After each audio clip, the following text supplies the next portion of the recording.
बलियापुर के सोमू के माँ बाप की एक एक्सीडेंट में मृत्यु हो जाती है। उसके पिता का एक होटल था जो बहुत अच्छा चलता था। पिता की मृत्यु के बाद धीरे धीरे वहाँ ग्राहकों का आना लगभग बंद हो गया और सोमू की माली हालत बहुत खराब हो चुकी है। सोमू के घर के बाहर बहुत सारे लोग जमा हैं।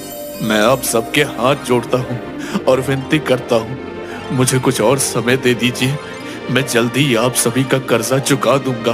हमें नहीं पता, अगर तुमने 1 महीने के अंदर हमारे पैसे नहीं लौटाए तो हम तुम्हारा होटल बेच देंगे और उससे अपने पैसे वसूल कर लेंगे। नहीं नहीं, आप ऐसा कुछ मत कीजिएगा, मुझे बस थोड़ा समय दे दीजिए। सोमू अपने माँ बाप का इकलौता बेटा है। मैं क्या करूं समझ नहीं आता। इस होटल को चलाने की कितनी कोशिश की पर यह होटल नहीं चला। अब तो मुझे ऐसा लगता है कि हमें यह होटल बेच देना चाहिए। आप सही कहते हैं, अब हमारे पास दूसरा कोई रास्ता नहीं है। आप होटल बेच दीजिए और उन पैसों से कर्जदारों का कर्ज चुका दीजिए। फिर हम क्या करेंगे? हमारे पास जो पैसे बचेंगे उनसे हम कोई दूसरा धंधा कर लेंगे। सोमू ने होटल बेच दिया और कर्जदारों के पैसे वापस कर दिए। लेकिन इस सब में उसकी तबीयत बहुत खराब हो गई और बचा हुआ सारा पैसा उसकी बीमारी में खर्च हो गया। उनकी माली हालत और खराब हो गई। अब तो हमारे पास पैसे भी नहीं है। मुझे पता है, मेरी बीमारी से बचे हुए सारे पैसे खर्च हो गए। पता नहीं अब क्या होगा। उस दिन कुलदेवी की पूजा थी और इस पूजा में भोग लगाने के लिए भी उनके पास पैसे नहीं थे। आज पूजा में भोग कैसे लगाऊं, कुछ समझ नहीं आ रहा। ऊपर वाले ने जो हमारे पास छोड़ा है उसी का भोग लगा दो। उर्मिला ने रसोई घर के डब्बे देखे। उसे सिर्फ थोड़े से चावल और जरा सा बेसन मिल गया। उस बेसन से बिना पकौड़ों की कढ़ी बना दी और चावल उबाल दिए। उस भोग को लेकर वो जंगल में अपनी कुलदेवी के मंदिर में गई और भोग रखकर प्रार्थना की। हे देवी माँ, हमारे पास और कुछ नहीं है जो मैं बनाकर यहाँ लेकर आ सकी। आपको यही भोग लगाना होगा। उर्मिला आंखें बंद कर वहीं बैठ गई। उस पेड़ पर एक जादूगरनी रहती थी जो बहुत बूढ़ी हो चुकी थी। उसने कढ़ी चावल देखे और तुरंत सारे खा लिए। तुम्हारे कढ़ी चावल तो बहुत स्वाद बने हैं, बस थोड़ी पकौड़ों की कमी है। उर्मिला ने आवाज सुनकर घबराते हुए अपनी आंखें खोली। आप कौन हैं और आपने ये क्या किया? तुमने ये मेरे लिए ही तो यहाँ रखे थे, मैंने खा लिए। हे राम, आपने ये क्या किया? ये तो कुलदेवी के लिए भोग रखा था, आपने वो भी खा लिया। मैं भी तो देवी हूँ। उर्मिला को उस जादूगरनी से बहस करना समझ नहीं आया और वो चुपचाप वहाँ से उठकर जाने लगी। तुम जा रही हो? तुमने बताया नहीं तुमने इस कढ़ी में पकौड़े क्यों नहीं डाले? कहाँ से डालती पकौड़े? ना घर में तेल था और ना इसके अलावा और बेसन। मैं तो भोग लगाकर बचा हुआ खाना घर वापस ले जाकर अपने परिवार के साथ खाने वाली थी, लेकिन आपने तो पूरा सफाचट कर दिया। ओह, तो ये बात है। जादूगरनी ने जादू से 2 छोटे बर्तन उर्मिला को दिए। तुम ये बर्तन अपने घर ले जाओ और इसमें कढ़ी चावल बनाना, लेकिन पकौड़े डालकर, और वापस मुझे देकर जाना। कढ़ी चावल बर्तन से नहीं, बेसन, तेल और चावल से बनता है। अपने घर जाओ, तुम्हें सब सामान मिलेगा और मेरे लिए फिर से कढ़ी चावल बना कर लाओ, वो भी पकौड़े वाली। अगर इस बार भी तुम्हारे कढ़ी चावल इतने ही स्वादिष्ट हुए तो मैं तुम्हें एक जादुई मंत्र दूंगी जिससे तुम्हें और तुम्हारे परिवार को कभी भूखा नहीं रहना पड़ेगा। उर्मिला अपने घर गई और वहाँ उसने देखा घर में सच में थोड़ा सा बेसन, चावल और थोड़ा तेल रखा हुआ है। उसने फिर से कढ़ी चावल बनाए, वो भी पकौड़े डालकर, और जादूगरनी के पास पहुँच गई। जादूगरनी ने कढ़ी चावल खाना शुरू कर दिया। जादूगरनी कढ़ी चावल खाती जाती और उर्मिला उसे और देती जाती। थोड़ी देर के बाद उर्मिला को लगा कि वो सारा खाना खा लेगी, लेकिन फिर उर्मिला ने देखा कि जादूगरनी ने इतने कढ़ी चावल खा लिए, फिर भी बर्तन के कढ़ी चावल खत्म ही नहीं हो रहे थे। तुमने इस बार पहले से भी ज्यादा स्वादिष्ट कढ़ी चावल बनाए थे।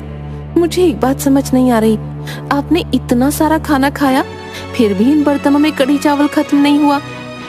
यही तो जादू है। ये कोई मामूली बर्तन नहीं है, ये जादुई बर्तन है। इन बर्तनों में तुम कढ़ी चावल बनाना और बेचना। तुम्हारे ये बर्तन कभी खाली नहीं होंगे। बस मेरी एक बात याद रखना, तुम्हें इन कढ़ी चावलों का ग्राहकों से हमेशा उचित मूल्य ही लेना होगा, नहीं तो ये जादू खत्म हो जाएगा। आपका बहुत बहुत धन्यवाद। उर्मिला खुशी खुशी वो जादुई बर्तन लेकर अपने घर की तरफ गई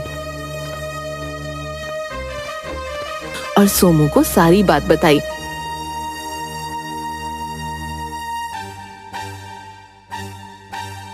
दूसरे दिन से वो दोनों बाजार में कढ़ी चावल बेचने लगे। जो ग्राहक एक बार उर्मिला का बनाया कढ़ी चावल खाता, हर रोज वही कढ़ी चावल खाने आता। धीरे धीरे उनके कढ़ी चावल लोगों को बहुत पसंद आने लगे और उनके कढ़ी चावल के मेज के आगे लोगों की लाइनें लगने लगी। अरे वाह भाई वाह, क्या कढ़ी चावल बनाती हो बहन, मजा ही आ गया। भाई मैं तो चाहे घर से जो मर्जी खा लूं, जब तक यहाँ के कढ़ी चावल ना खा लूं पेट नहीं भरता। अरे वाह, थोड़ा सा कढ़ी चावल और डाल दो इसमें। अरे हाँ लो ना, और लो। उर्मिला, ग्राहकों की संख्या बढ़ते देखकर मुझे ऐसा लगता है कि हम अपना होटल वापस खरीद पाएंगे। मुझे नहीं लगता कि वो समय इतना जल्दी आएगा। हमारे पास ग्राहक हमारे कढ़ी चावल के स्वाद के लिए नहीं, बल्कि उसके दाम की वजह से आते हैं। तुम्हारा मतलब क्या है? पूरे बाजार में एक प्लेट कढ़ी चावल 40 रुपए का बिकता है, हम सिर्फ 5 रुपए में बेचते हैं।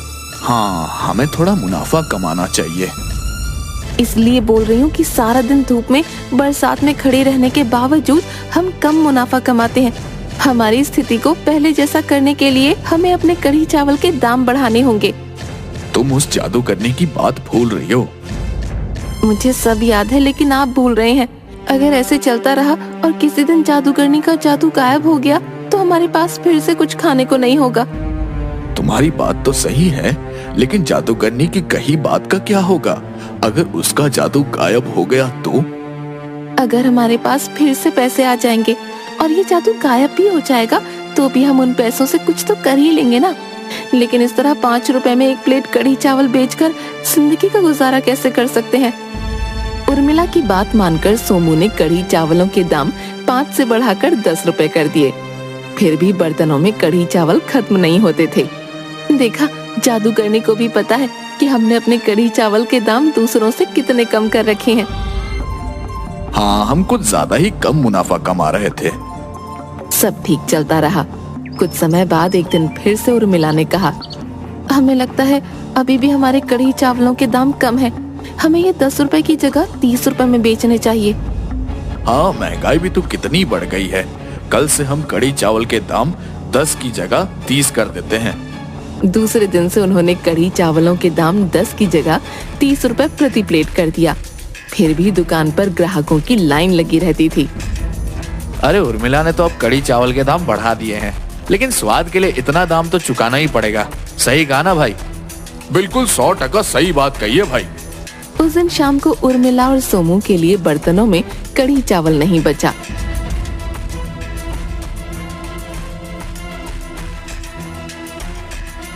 दोनों इतना थके थे कि बिना कुछ खाए ही सो गए। दूसरे दिन सुबह, उर्मिला, आज देखकर काम करना, कल हमारे लिए कुछ नहीं बचा था। हाँ ठीक है, लेकिन मुझे समझ नहीं आ रहा कि ऐसा क्या और क्यों हुआ। प्लेट तो तुम लगा कर देती हो ग्राहकों को। उसके बाद रोज ही ऐसा होने लगा कि सोमू और उर्मिला के लिए खाने को कुछ नहीं बचता। वो इतने थके होते कि वापस आकर कुछ पकाकर खाने की भी हिम्मत नहीं बचती, तो वो रोज बाहर से खाने के लिए कुछ लाने लगे। इस हफ्ते हमारे पास ज्यादा पैसे नहीं बचे हैं। हाँ, हमने रोज रोज बाहर से खाना जो लिया है। तो क्या करें? कुछ नहीं, कढ़ी चावल के दाम थोड़े और बढ़ा दो ताकि हमारा खर्चा भी तो निकल आए। तुम ठीक कहती हो। आज से कढ़ी चावल के दाम 30 की जगह 35 रुपए प्लेट कर देते हैं। उन्होंने कढ़ी चावलों के दाम 30 की जगह 35 रुपए प्लेट कर दिया। लेकिन उस दिन दोपहर होते होते ही बर्तनों में कढ़ी चावल खत्म हो गए और उन्हें घर वापस आना पड़ा। 2-4 दिन ऐसे ही चलता रहा। अगर आधे दिन में ही हमें दुकान बंद करनी पड़े तो ऐसे कैसे चलेगा? उर्मिला, तुम सही कह रही हो। इस तरह तो हम कुछ भी नहीं कर पाएंगे। अब हम 35 की जगह कढ़ी चावल के दाम 40 प्लेट कर देते हैं। हाँ, यही सही रहेगा। आधे दिन में ही हम उतना मुनाफा कमा लेंगे जितना पहले कमाते थे।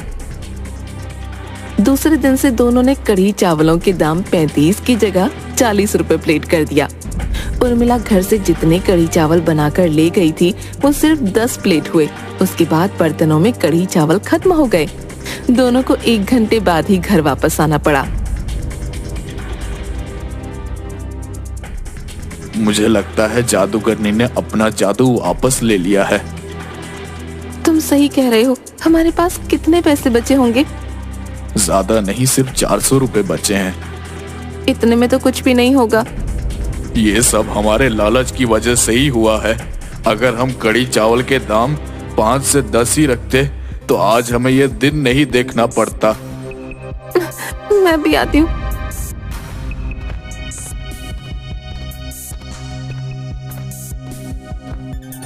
उर्मिला वापस उस पेड़ के पास गई और जादूगरनी को आवाज देने लगी। जादूगरनी जी, जादूगरनी जी, आप कहाँ हैं? जादूगरनी ने कोई जवाब नहीं दिया। जादूगरनी जी, एक बार मेरे सामने आ जाइए। जादूगरनी नहीं आती है। सिर्फ एक बार मेरे सामने आ जाइए, मुझे आपसे बहुत जरूरी बात करनी है। हाँ बोलो, तुम्हें क्या बात करनी है? मुझे माफ कर दीजिए, माफ कर दीजिए, मुझे मैंने लालच किया। हाँ तुमने सही कहा, तुमने लालच किया। मैंने तुमसे कहा था तुम अपने कढ़ी चावलों के दाम ज्यादा नहीं रखोगी, उसे कम मुनाफे पर ही बेचकर पैसा कमाओगी, लेकिन तुमने ऐसा नहीं किया। अपने लालच में तुमने सब गंवा दिया। मुझे माफ कर दीजिए, मैं जानती हूँ बहुत बड़ी गलती की मैंने। मैं कम मेहनत में ज्यादा पैसे बनाना चाहती थी, मुझे माफ कर दीजिए। ठीक है, मैं तुम्हें माफ करती हूँ। आपका बहुत बहुत धन्यवाद जो आपने मुझे मेरी इतनी बड़ी गलती के लिए माफ कर दिया। अब मुझसे क्या चाहिए तुम्हें? कुछ भी नहीं, आपने मुझे एक अनमोल चीज दी थी और मैंने अपने लालच की वजह से उसे खो दिया। अब मुझे कुछ नहीं चाहिए। इतना कहकर उर्मिला वापस अपने घर को चली गई।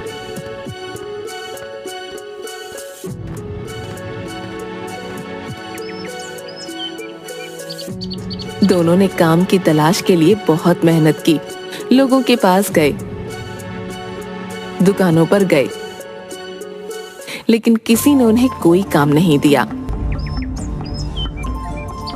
2 दिन बाद दोनों रात को घर में बैठे हुए अपने किए पर पछता रहे थे। तभी जादूगरनी आई।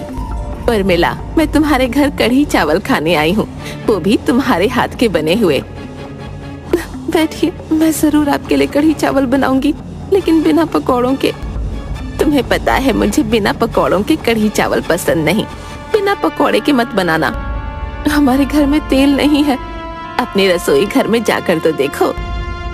उर्मिला रसोई में गई और उसे वहाँ तेल की बोतल दिखी।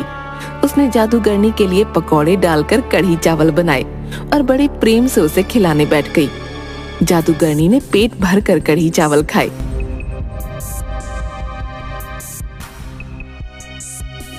चलो अब मैं अपने घर जाती हूँ, लेकिन जब भी मेरा दिल कढ़ी चावल खाने का करेगा तो मैं तुम्हारे घर आ जाया करूँगी। जरूर आइएगा। जादूगरनी के जाने के बाद जब उर्मिला और सोमू घर के अंदर वापस आए तो उन्होंने देखा कि उन बर्तनों में तो कढ़ी चावल भरे हुए हैं। वो दोनों समझ गए कि जादूगरनी ने उन्हें माफ कर दिया है और अपना जादू का बर्तन उन्हें वापस दे गई है। दूसरे दिन से पहले की तरह दोनों ने 5 रुपए प्लेट के कढ़ी चावल बेचना शुरू कर दिया और धीरे धीरे उनकी स्थिति पहले जैसी हो गई। सोमू को अपने पिताजी का होटल वापस मिल गया। अब वो दोनों आराम से वहाँ बैठकर कढ़ी चावल बेचते हैं।